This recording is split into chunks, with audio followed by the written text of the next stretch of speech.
Le titre de ce 19h30, le Front patriotique pour le renouveau de retour sur la scène publique après 3 mois de suspension. Et c'est par une conférence de presse que le FPR revient dans le débat politique, élections, sécurité et surtout la question brûlante de l'IUTS était au menu de ce face-à-face avec les journalistes. Élection encore, l'enrôlement biométrique entamé depuis plusieurs semaines serait entaché d'irrégularité. C'est ce que dénonce la Convention des organisations de la société civile pour l'observation domestique des élections, la CODEL, qui a détaillé les résultats de son constat en conférence de presse ce 28 février. Le ministère des Infrastructures entame le resurfaçage de plusieurs voiries à Ouagadougou. Les travaux lancés hier devraient coûter environ 3 milliards de francs CFA. Et puis, à Ouagadougou et à Bobo-Dioulasso, la police met la main sur plusieurs délinquants présumés spécialisés dans les vols, braquages et escroqueries. On parle même de maraboutage. Vous entendrez leur mode d'opération dans ce journal. Voilà pour le sommaire. Bonsoir et bienvenue à ce 19h30. D'abord, cette information importante pour commencer, elle concerne le débat sur l'application de l'IUTS sur les primes et indemnités des travailleurs de la fonction publique. Sachez que dans le cadre de l'offensive médiatique lancée par le gouvernement pour expliquer le bien fondé de cette mesure, il était prévu un entretien avec le ministre de l'Économie et des Finances. Dans ce journal, eh bien, l'exercice a été annulé par la partie gouvernementale au dernier moment. Nous ne recevrons donc pas Lassane Kaboré ce soir. Voilà pour cette précision. Et nous poursuivons ce journal. Toujours sur BF1, la première audience de télévision au Burkina Faso pour parler maintenant de politique avec le retour du FPR dans le débat politique. Après 3 mois de suspension, le Front patriotique pour le renouveau a marqué son comeback par une conférence de presse au menu des sujets, les questions électorales et sécuritaires et bien entendu, l'actualité oblige, la question de l'IUTS. Archimède Boy. Le Front patriotique pour le renouveau dit non à l'application de l'impôt unique sur les traitements et salaires, sur les primes et indemnités dans le public. Le parti de Aristide Ouedraogo signe ainsi son retour après 3 mois de suspension. Pour ce qui concerne les récents mécontentements palpables liés à l'application de l'IUTS sur les indemnités, pour nous, il est clair que certaines institutions budgétivores de la République, dont le maintien ne s'explique que dans une logique de récompense politique avec des possibilités de nomination, pourraient être supprimées en vue de pallier aux inconforts budgétaires s'il y en a, au lieu de s'acharner sur les travailleurs. Nous demandons donc au gouvernement actuel de Burkina Faso de ne pas poursuivre dans sa logique d'application de l'IUTS. Pour le FPR, la situation sécuritaire du pays, marquée par des attaques terroristes, ne semble pas être une préoccupation pour les formations politiques, toutes tendances confondues. Elles sont plutôt focalisées sur les échéances électorales de novembre prochain, poursuit-il. Selon Aristide Ouedraogo, il n'est pas question de parler d'élections tant que les Burkinabés ne sont pas sécurisés. Pour nous, la priorité des priorités doit être la sécurisation des populations et du territoire national. S'il est possible de tenir les élections en sécurisant l'ensemble des populations, nous allons applaudir. Mais si le peuple continue de souffrir, tel que la saignée qui continue, nous estimons que ce système démocratique ne servira simplement qu'à servir les intérêts d'un clan ou de plusieurs clans. Aussi, l'éventualité d'une candidature unique aux prochaines élections annoncées par le chef de file de l'opposition politique semble quasi impossible pour le FPR. Au niveau de l'opposition politique, c'est une panacée. Il y a plusieurs tendances. Et de ces tendances, vous avez également des partis qui s'affirment opposants le jour et mouvanciers la nuit. Et partant de ce constat, pour nous, il serait vraiment difficile que l'opposition puisse avoir une seule candidature unique. En rappel, c'est suite à un arrêté du ministère en charge de l'administration territoriale que les activités du FPR avaient été suspendues pour 3 mois. Le motif avancé, le parti aurait demandé la démission sans délai du président Roch-Marc Christian Kaboré. Vous le savez, l'enrôlement biométrique pour les élections générales de novembre prochain a débuté. Le processus a même pris fin dans la première zone selon la CENI. Eh bien, la CODEL est allée sur le terrain pour constater le déroulement de l'opération, suivre le déroulement de l'opération. Elle souligne qu'il y a eu des irrégularités à plusieurs endroits. Information donnée en conférence de presse cet après-midi. Les détails de Rémi Lambert-Lébier. Quelques irrégularités et difficultés ont affecté le bon déroulement de l'enrôlement biométrique dans la première zone au niveau national. La CODEL, la Convention des organisations de la société civile pour l'observation domestique des élections, a sillonné 167 lieux d'enrôlement de la région de la Boucle du Mouhoun et de la province du Boulkimdé. De ce qu'elle rapporte, l'insécurité et des soucis d'ordre matériel ont perturbé l'opération dans certains points d'enrôlement. Les villages de Bomboro et Tueni de la commune de Tougan n'ont pas été concernés par l'enrôlement du fait de l'insécurité. On a constaté aussi que les citoyens pas très bien informés se présentent avec leur acte de naissance pour s'inscrire sur le fichier électoral. Le déroulement simultané des opérations de délivrance des CNIB et celle de révision des listes électorales pose des problèmes à certains endroits. Il nous est remonté des informations selon lesquelles des citoyens se présentent avec des CNIB pour s'enrôler et leur CNIB n'est pas reconnu par les appareils des hôpitaux. L'autre constat aussi, c'est l'incertitude de certaines personnes déplacées sur leur prise en compte dans le fichier électoral. Dans certaines localités, comme dans les Balais, il nous est revenu que des personnes déplacées demandent est-ce que leur carte d'électeur qu'ils ont par devers eux est toujours valable et ils voulaient savoir s'ils pouvaient voter dans leur zone d'origine ou pas. Pour la CODEL, des mesures devraient être prises pour permettre aux déplacés internes de participer au scrutin. On doit les accompagner sur tous les terrains, y compris sur l'exercice de leurs droits citoyens. C'est ce que nous disons. Les parties doivent être prises. On peut voter là où on est. Qui vous a dit que le maire est élu par des gens qui sont nés dans le village? C'est gens qui sont dans le village, le déplacé, il est dans le village, il est burkinabé, il n'est pas étranger. Il a sa carte d'identité, il a déjà été enrôlé quelque part. Son nom existe, mais il appartient aux institutions nationales de développer des initiatives pour lui permettre de voter à Kaya, à Bansalogo, à Dori, à Gawa ou à Banfola. Pourquoi pas? Ses intérêts sont désormais axés là, il y vit. Moi, je pense que le droit au vote, il ne faut pas décourager les gens, il ne faut pas amener les gens à ne plus penser que le vote n'est pas important. C'est vrai, ils ont d'autres préoccupations. Mais s'ils veulent le faire, c'est un droit. C'est un devoir pour eux de voter, mais c'est aussi un droit qu'il faut. En tant que société civile, la CODEL entend jouer son rôle de veille et de partenaire tout au long du processus qui aboutira au double scrutin de novembre 2020. Tout autre chose, et c'est un coup de filet important que vient de réaliser la police judiciaire de la région du centre. Un réseau de délinquants alliant braquage et escroquerie à coups de sciences occultes et de maraboutage, vous l'avez bien entendu, a été démantelé par le commissaire Saïbou Galban et ses hommes, et ce après plusieurs semaines d'investigation et d'enquête. Plus d'explications, Majid Bakwa. Suite à de multiples plaintes formulées par de nombreux citoyens, le service régional de la police judiciaire du centre a décidé de passer à l'action. Ce sont 14 présumés malfrats spécialisés dans des attaques à main armée, des escroqueries, des vols et recels d'engins à 2 roues qui sont tombés dans leur filet. Des fétiches, une arme à feu, des engins à 2 roues, des postes téléviseurs et d'autres objets. Voilà le butin retrouvé après investigation. Le binôme repère les maisons dans lesquelles il peut facilement trouver des engins à 2 roues. Pour s'introduire dans un domicile, ils se servent de cisailles ou d'arrache-clous pour casser les portes, les plus souvent après avoir escaladé le mur. Le vélomoteur est soustrait. Ils passent alors par les portails qu'ils ouvrent en levant juste les crochets de sécurité de l'intérieur. Ils trouvent ensuite des receleurs qui se chargent du coulement du butin. IREDP est un marabout de nationalité burkinabé installé depuis plusieurs années à Natintingou, comme je l'ai dit, dans un pays limitrophe, où il est reconnu pour ses consultations occultes. Il réussit à convaincre ses victimes de ses aptitudes mystiques à fournir des serpents et crânes humains qui vomissent de l'argent.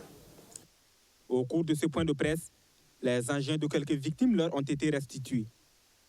J'ai été agressée pendant le mois de novembre, pendant que je rentrais chez moi. Je suis partie faire du commerce. Donc, en rentrant sur la route, En rentrant sur la route vers ma maison, seulement ils m'ont agressé. Je ne sais pas, ils voulaient me draguer ou bien je ne sais quoi. Je ne les ai pas compris au fait. Donc devant ma porte, ils ont pris l'arme pointée sur ma tête, me menacer, je ne les ai pas répondu. Ils ont tiré deux coups en l'air et puis bon, comme je ne réagissais pas, il m'a poussé, je l'ai poussé, il est parti de loin et puis il a pris l'arme pointée sur moi, l'autre a pris l'arme, ils sont partis. Mais je tapais à la porte, mais personne n'a répondu. L'occasion est opportune pour la police judiciaire d'inviter la population à plus de vigilance et à une franche collaboration avec les services de sécurité pour la réussite de leur mission. Les numéros verts disponibles sont le 10-10, le 16 ou le 17.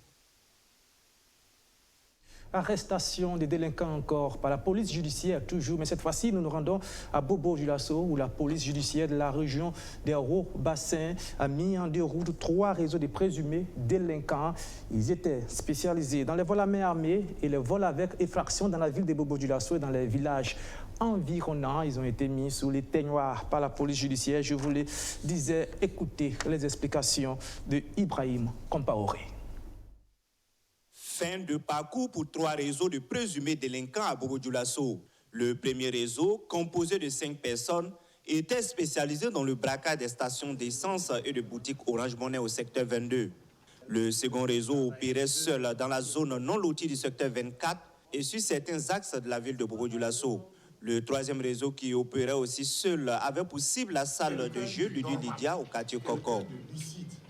Pour le premier réseau spécialisé dans les vols à main armée dont les cibles sont notamment les boutiques Orange Money et les stations d'essence, ZWH a dérobé le pistolet automatique de son père et a pris attache avec ses amis pour leur proposer son plan machiavélique. Ne disposant pas suffisamment de moyens de munitions, il s'est servi du permis de port d'armes qui portait le nom du père ainsi que de la photocopie de la CNIB de ce dernier pour convaincre les armuriers à lui vendre les munitions. Avec tous ces moyens à leur disposition, ils se sont lancés dans les opérations de braquage de jour comme de nuit dans la ville de Bobo-Dioulasso. Le mode opératoire proprement dit consistait d'abord à repérer une cible dans la journée, faire le guet et attendre le moment où le gérant sera seul pour passer à l'acte. Ils procèdent par la suite à une irruption suivie de tirs de sommation. Leur préférence était les zones moins éclairées et moins fréquentées la nuit. On dénomme environ 14 cas de braquage à leur actif, dont 8 stations d'essence, 4 boutiques Orange Money, un restaurant et un domicile d'un particulier. Au cours de ces opérations, 2 personnes ont malheureusement été mortellement atteintes par balle. Il s'agit de la dame Sano Fatoumata, gérante d'une station d'essence au secteur numéro 24 de Bobo-Dioulasso, et du sieur Guetta Lamoussa, pompiste d'une station au secteur numéro 10. Une somme d'environ 5 305 925 francs, 4 téléphones portables et divers documents ont été emportés au cours de leurs différentes opérations. Parmi les présumés délinquants figurent 2 étudiants âgés de 20 ans et 24 ans. Selon le commissaire principal de police Karim Dao, les présumés délinquants opéraient sous l'effet de la drogue. Les opérations ont permis de mettre la main sur 3 des complices du nommé ZWH, que sont ZG, 20 ans, élève en 2e année en électronique, KA, 24 ans, étudiant en 1re année de sciences biologiques, OAK, 26 ans, conducteur de profession. Effectivement, ces individus se droguaient avant d'opérer. Et ils l'ont reconnu de façon claire. Que c'est après avoir pris justement ces produits sous drogue, et maintenant ça joue sur leur morale, ça joue sur leur mental, ça annihile certaines choses sur eux, ce qui les permet effectivement d'agir. La police salue la franche collaboration des populations et les invite à maintenir cette dynamique avec les forces de défense et de sécurité dans la lutte contre le grand banditisme. Le matériel saisi est composé entre autres de pistolets automatiques et de son permis de port, de 2 armes et des munitions factices. Visiblement, la fin de la crise n'est pas pour demain au sein des organisations syndicales et transporteurs routiers du Burkina. Et pour cause, les espoirs d'aboutir à un retour au calme après la mise en place de la fêtière le week-end dernier viennent d'être remis en cause par une annonce. Ce vendredi, une autre branche des syndicats des transporteurs routiers compte mettre sur pied une deuxième fêtière dans les jours à venir. On en sait un peu plus avec Archimède Boy. Bobo Dioulasso, samedi 22 février. Issoufou Maïga est investi à la tête de la fêtière des transporteurs du Burkina. Donc, nous sommes disponibles à travailler avec tout le monde. Ce sont nos frères. Nous sommes ensemble, ce n'est pas aujourd'hui. C'est de la poudre aux yeux, proteste Amadouba et ses camarades ce 28 février à Ouagadougou.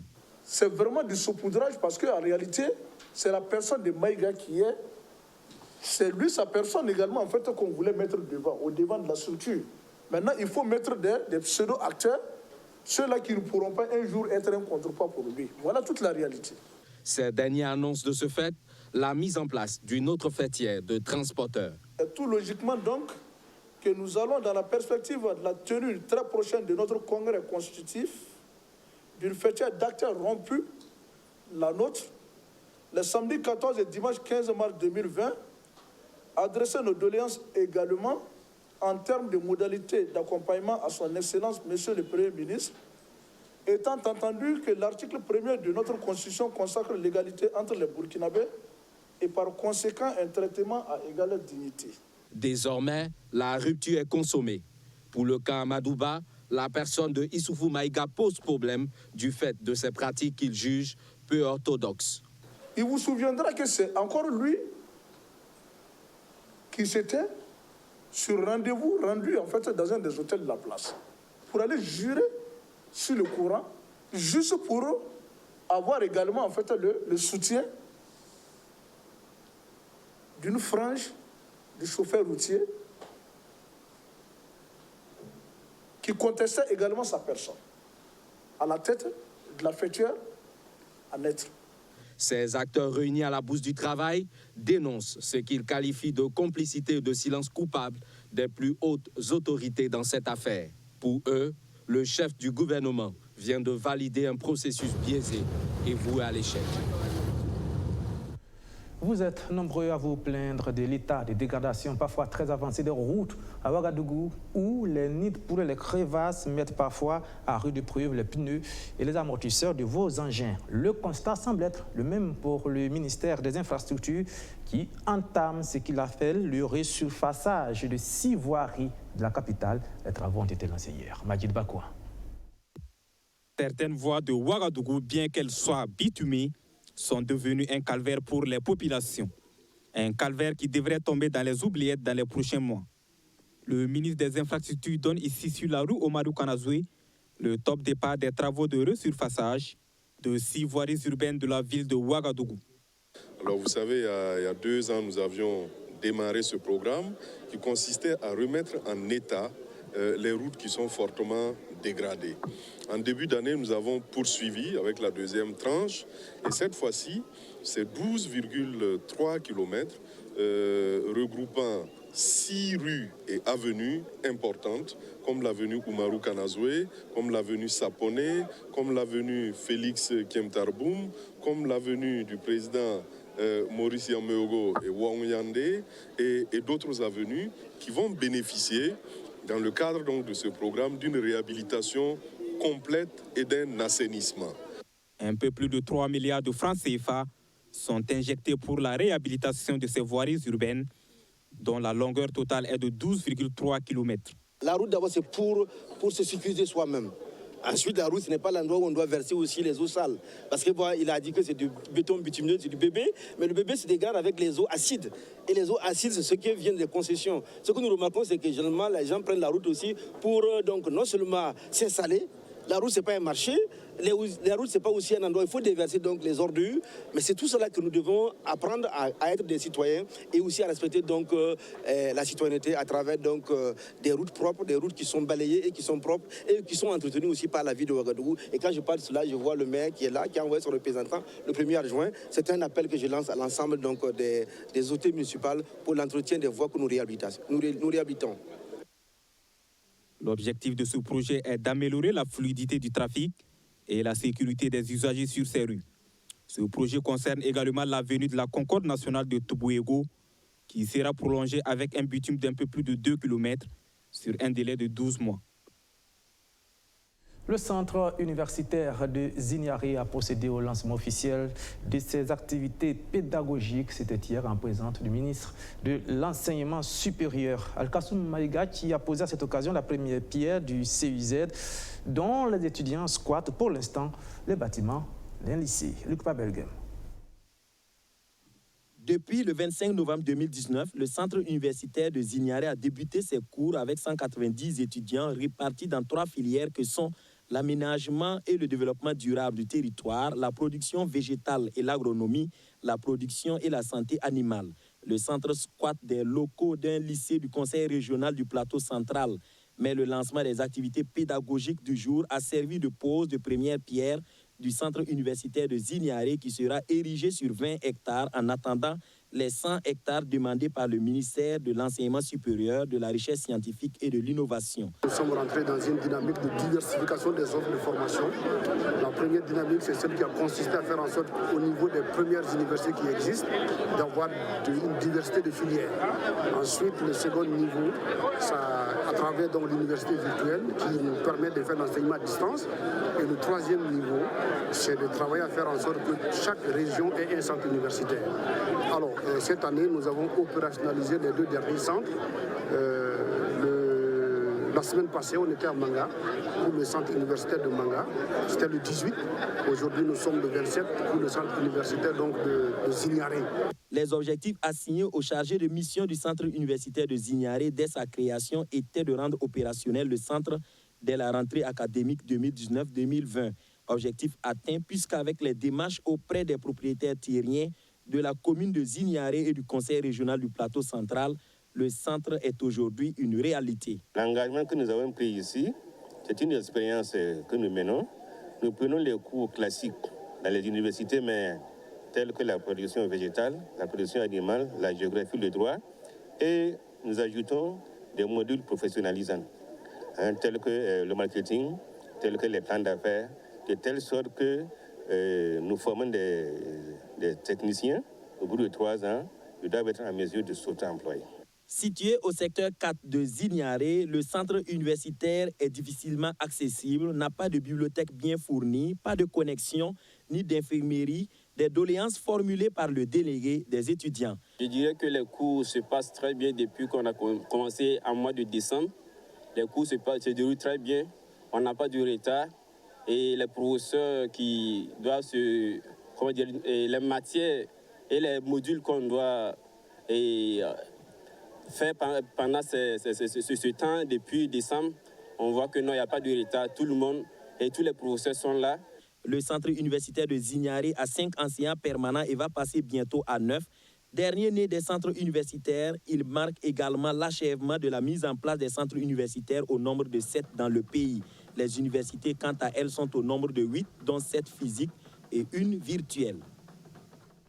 On termine avec de la formation encore. Et il n'y a pas que les étudiants qui aient besoin de formation, les cadres des entreprises aussi, pour plus d'efficacité et de compétitivité. C'est l'objectif que s'est assigné 2 structures, le CESAC et BBC Partners, qui lancent des sessions de formation pour plusieurs cadres d'entreprises publiques au Burkina. Arsène Konditamde. Le CESAC, le Centre africain d'études supérieures en gestion, et BBC Partners mettent leur expertise au service de la formation des cadres des entreprises d'État. L'accès à cette formation en management opérationnel est conditionné par la présentation d'un projet. Au bout de la formation, les apprenants devront être capables de le rendre opérationnel. Cette formation est sanctionnée par un diplôme de niveau Master 2 délivré par le CESAC. Ces connaissances théoriques sont immédiatement mises en application et les résultats doivent être constatés. Par exemple, si vous avez comme projet, c'est pour ça pour entrer il faut un projet. Si vous avez pour projet de réduire par exemple le temps de travail dans une unité, il faut qu'à la fin de la formation, à la soutenance de votre mémoire, vous puissiez nous dire nous avons effectivement gagné sur les délais dans l'unité où nous avons fait le projet. Le CESAC va même délivrer un master professionnel sur le management opérationnel et comme vous l'avez entendu, il y a des séquences. La formation débutée en février 2020 va s'étendre jusqu'en octobre prochain. Les participants vont entre autres bénéficier de 5 semaines d'immersion. Ensuite, ils vont être outillés sur l'approche Lean Six Sigma. Les deux approches complémentaires, le Lean et le Six Sigma. Le Lean qui va permettre de réduire tout ce qui est gaspillage et améliorer la flexibilité de l'entreprise. Et le Six Sigma qui va permettre d'améliorer la qualité et réduire la variation. Voilà les 4 mots qui font qu'une entreprise n'est pas performante. C'est une approche qui va permettre d'aider les entreprises, on va dire d'améliorer leur compétitivité, d'augmenter leur profitabilité. Voilà un peu la dynamique dans laquelle on est lancé avec les entreprises qu'on a. La cohorte de 2020 est composée de 5 entreprises avec 14 participants. Sont inscrites la Sonabi, la Sonabel, la Socoma, la maison de l'entreprise de l'UNIA, qui voudrait offrir des prestations de qualité à leur clientèle. Sur Ouagadougou aujourd'hui, lorsque vous gagnez 1 point sur les pertes, aussi les rendements des réseaux, comme nous l'appelons, ça vous fait près de 500 millions de francs que vous encaissez. Alors vous imaginez si vous arrivez à engranger 2 points. En tout cas, on connaît quelque chose de ça et nous pensons que les collaborateurs que nous avons eu à inscrire vont également nous permettre d'engranger les mêmes gains. Pour la prochaine session, BBC & Partners et le CESAG voudraient étendre la formation au cadre des entreprises privées. Ils envisagent également former des cadres qui seront à leur tour capables d'insuffler la dynamique à leurs collaborateurs. Voilà, et c'est la fin de ce journal que j'ai pris grand plaisir à vous présenter. Merci de l'avoir suivi, merci de votre fidélité renouvelée. Bon début de week-end à toutes et à tous. Au revoir.